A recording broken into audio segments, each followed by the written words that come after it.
Jay Sano without intro music. Jay Sano with intro music. Intro music remix. Jay Sano 19. Jay Sano 19.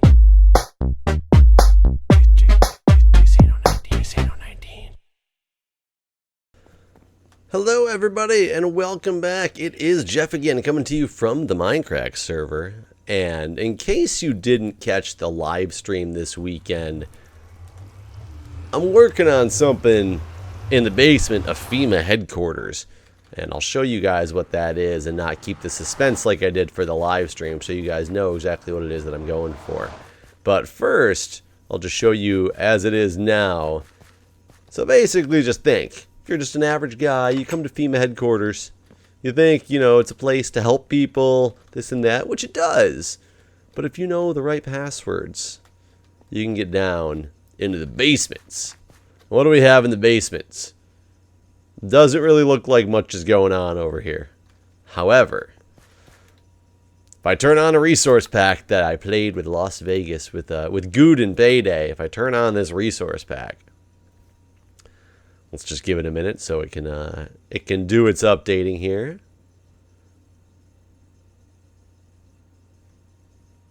And what do we have here? We have the makings of a casino.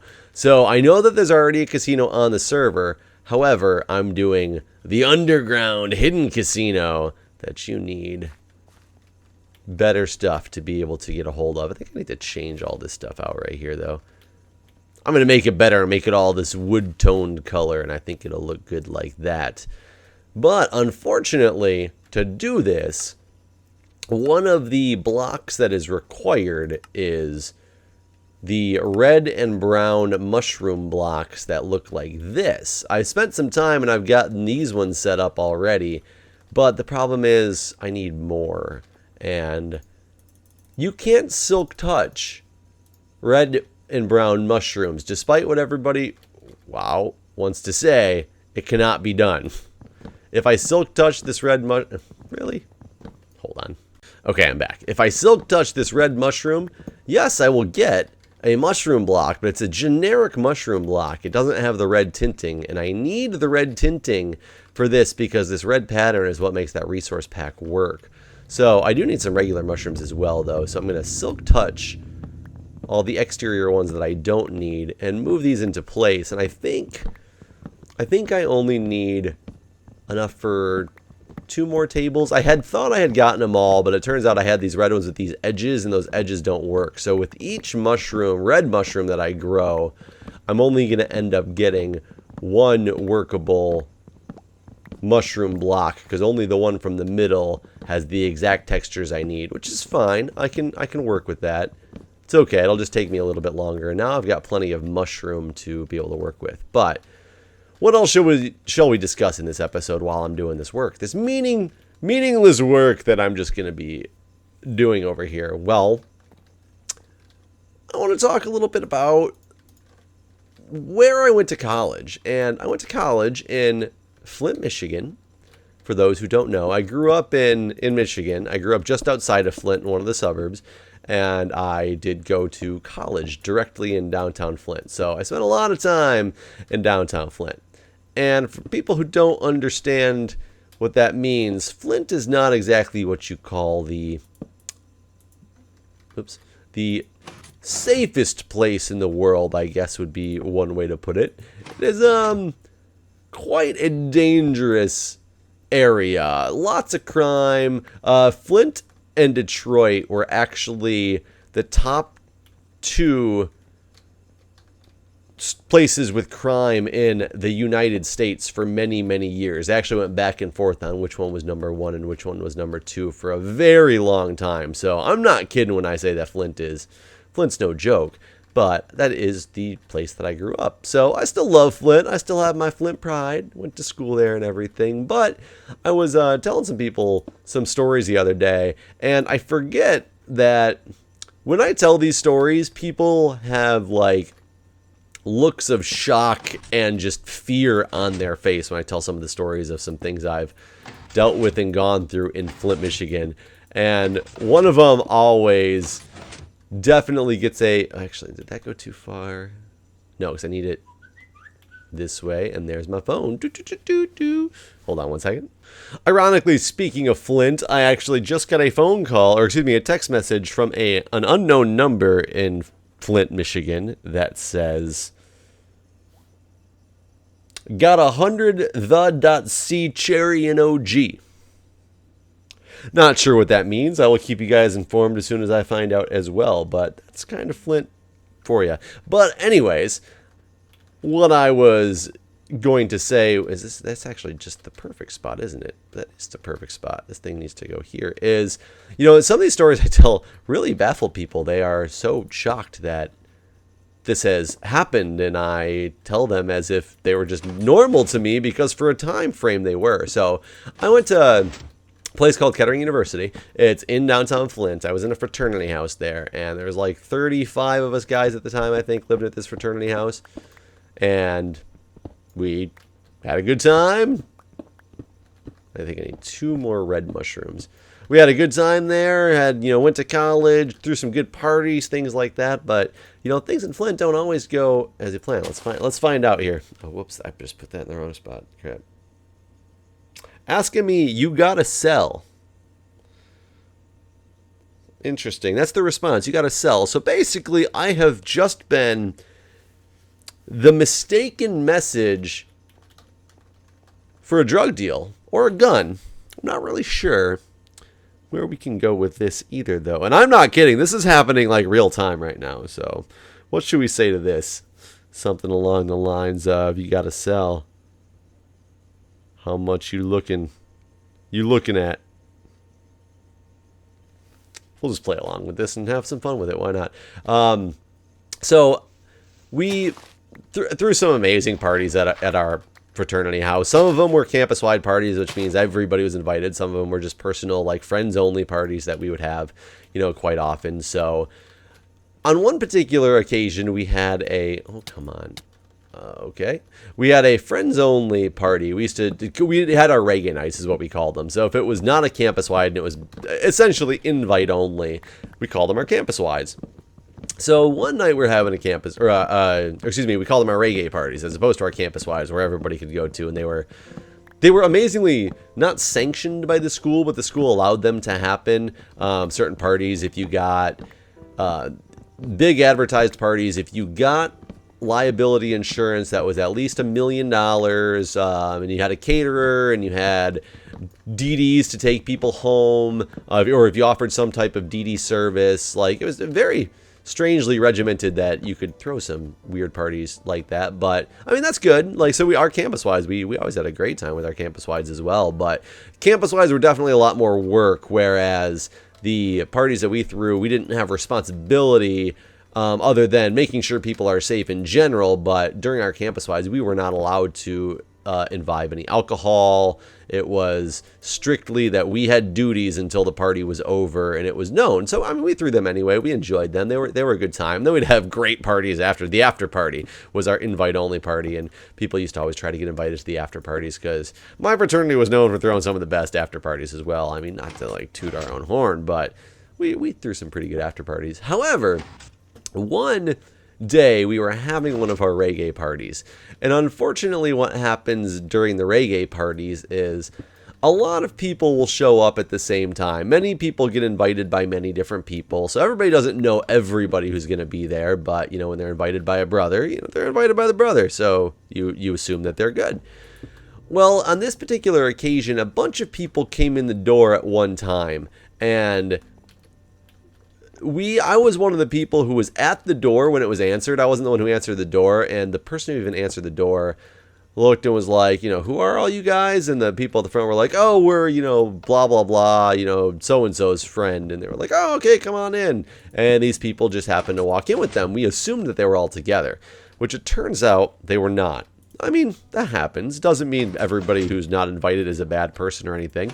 I still very much get confused at the fact of people who don't have anything to do with the house and don't know anything about anybody that's in there have the ultimate desire to go into one of these parties. But But sometimes they do, which is, well, okay, kind of weird, but that's fine. Okay, so this thing is... I think that's far enough. So that'll be the 2 red blocks that I need for this. So anyways... Oh, hold on. Message. Message. What do we got? Oh, this guy, he's got 100 worth. Just give me 50 for the oil.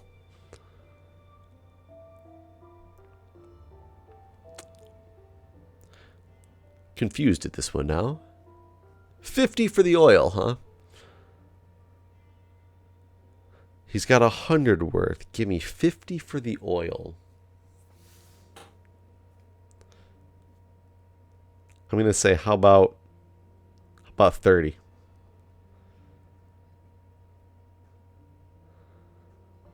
I have absolutely no idea who this is or what they're talking about. It's kind of weird. But anyway, so we're at the fraternity house, and all of a sudden, one of the brothers happens to notice that these guys are sitting in our bar, and they grab one of the girls' purses from under the table, and he hides it apparently like under his jacket, because it wasn't the winter, but it wasn't like super warm out either. So he hid this thing under his jacket, and he looked at him, and he looked at one of the other guys at the table with them and goes, "Yo, do you know who this guy is?" And the guy, he's like, "No, I have no idea." So he looks at the guy and he goes, "Hey, excuse me, who are you? Who are you here with?" And he goes, he made some derogatory comment about how it's none of your business. So of course, right when he says that, we kind of know something's wrong. These people are not part of our, they were not invited. They are obviously trying to steal this girl's purse for whatever reason. They are, wanting to come in our house to do such things. Why they thought that would be a good place, and a place that they almost actually got away with something like that. So the whole fraternity house, like when brothers get together and brothers defend each other, brothers defend each other. I mean, I've seen some. I got plenty more stories about brotherhood and people making sure that taking care of our own are okay. Hold on one second here. See if this guy liked my how about 30. Yeah, only for you, cuz he's gonna sell it to me for 30. I don't know what he's selling, but it involves oil. Yeah. Thanks. But you got the wrong number. That's the most random thing, but that is Flint for you.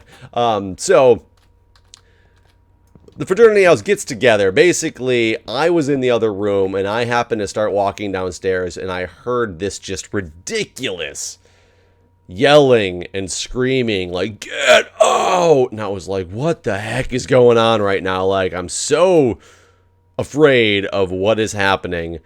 Because I'm not involved in it. I have no idea what's happening right now. And I look, and these guys are literally being backed up our stairs, like 30 guys following them, just marching up the stairs. Whoops, throwing the mycelium on the ground.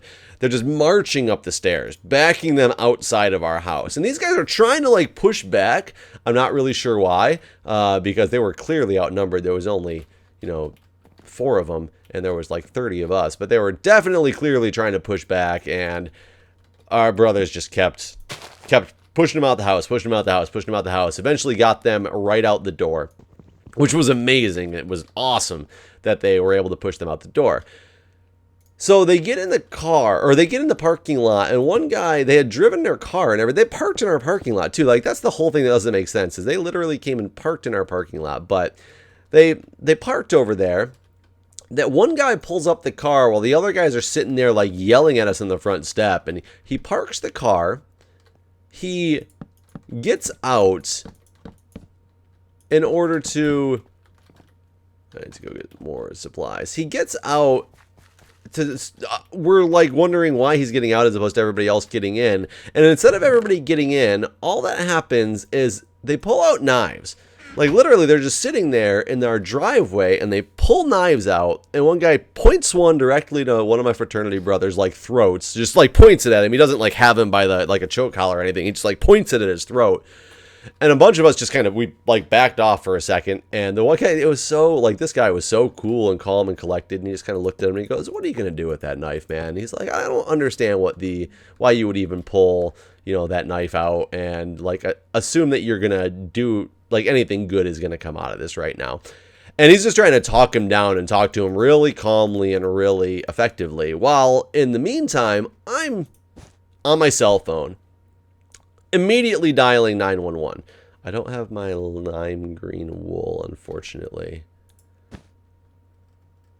Immediately on my cell phone with 911.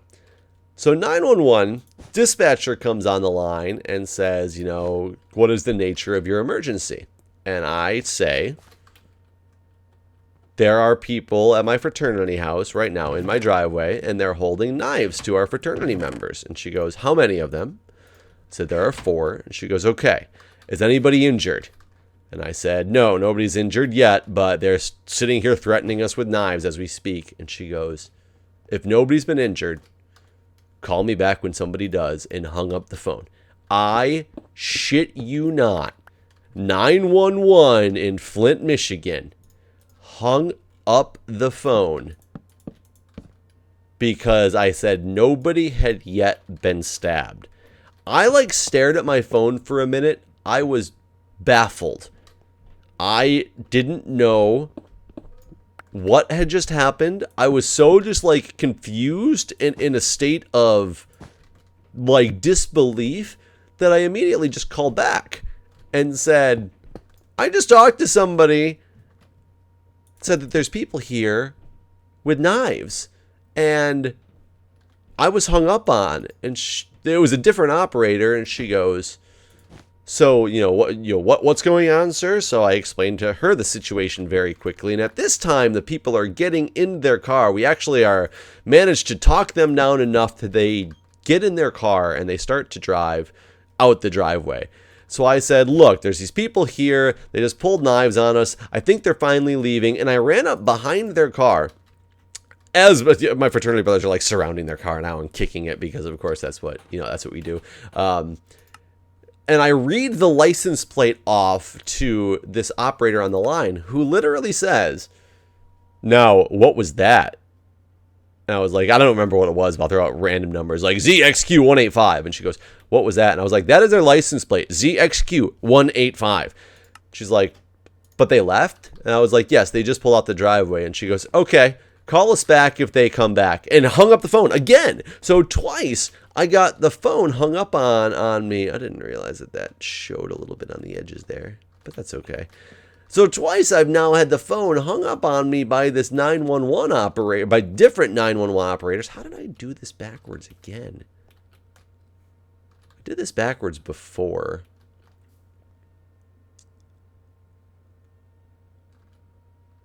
And the whole thing is backwards here. I don't know how I did this, but I need them the opposite direction. Figure this out here. Hold on. So yes, so again, I get hung up on. I would think that would be the right direction right there.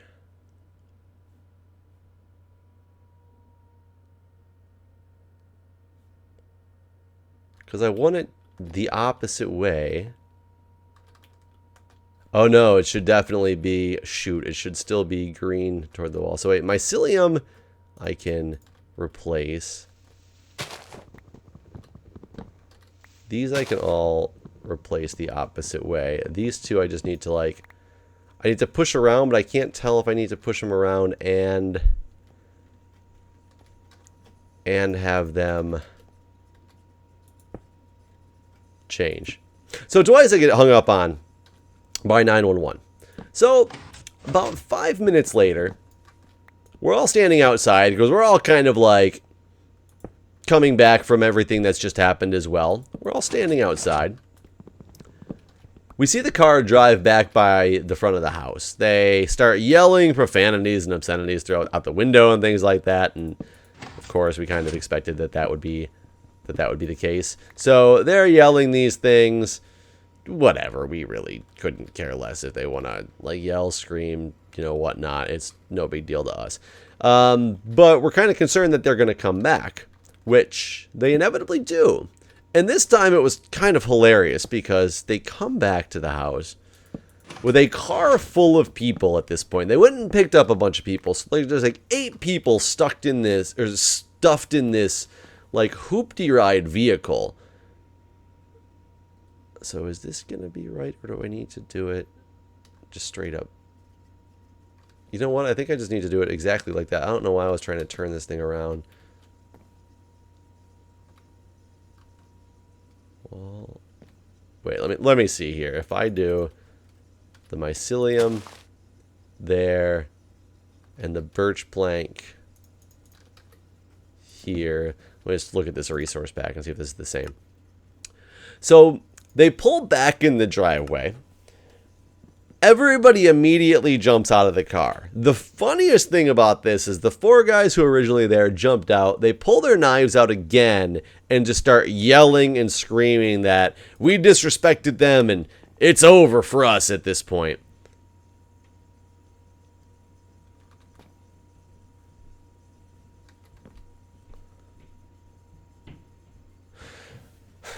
I guess these all have to just be a certain direction.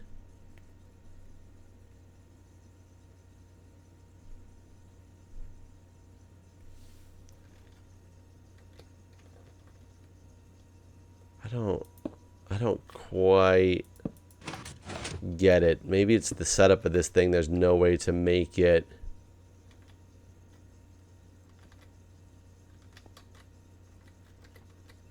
this go right. Maybe I'll work on this later.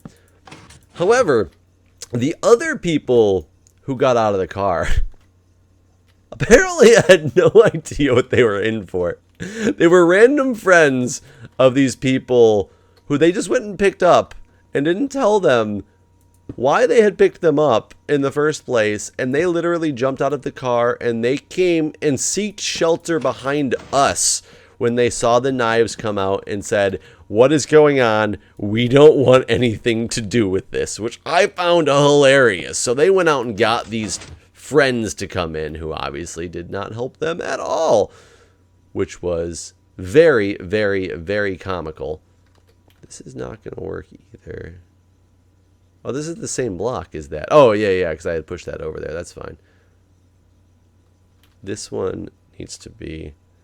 So if this is an edge, this is a proper edge. I guess you just can't turn this table around like I thought you were going to be able to do, unfortunately.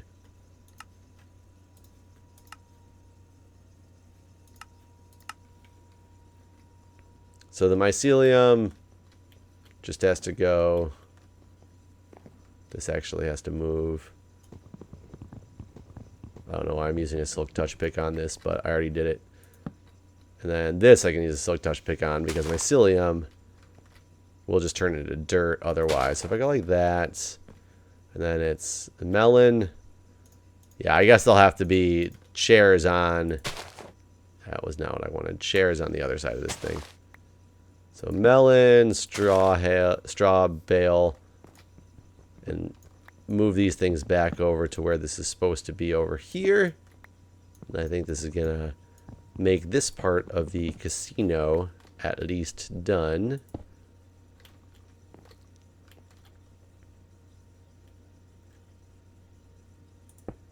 Oh, that's not what I wanted. There we go.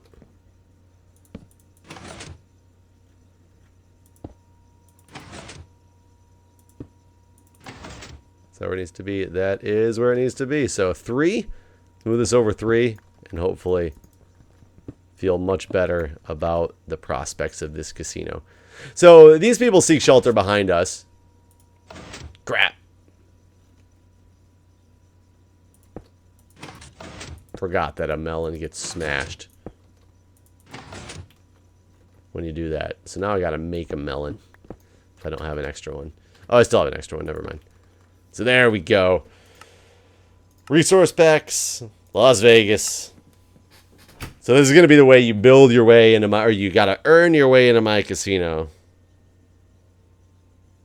Because my name country at this Draco. That's what this guy said. Or wrong number. I don't need your oil, man.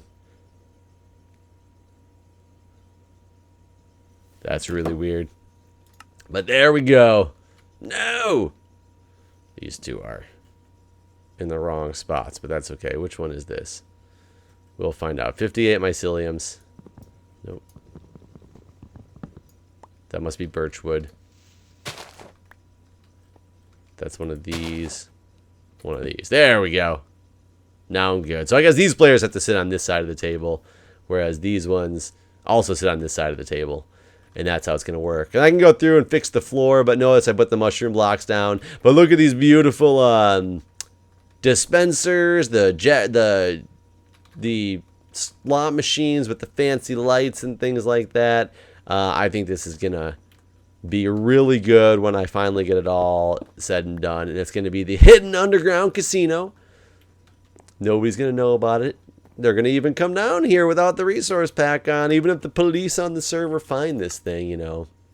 It just looks like weird art is what it is. But anyways, yeah, point of that story is there's no real point in that story. I was going to tell you about one of the really interesting messed up times that I had in Flint. Basically, I ended up calling 911 again. They refused to come out a third time, but this time they said they would send a police officer through for a drive-through to see if anything was going on, which never showed up, by the way. Granted, I've gotten a speeding ticket in my fraternity parking lot before. However, they won't come over when there's people with knives, so kind of weird. This is nice and empty. It's kind of strange, but anyways, you guys know about Underground FEMA headquarters and the life of Flint. I'll see you next time.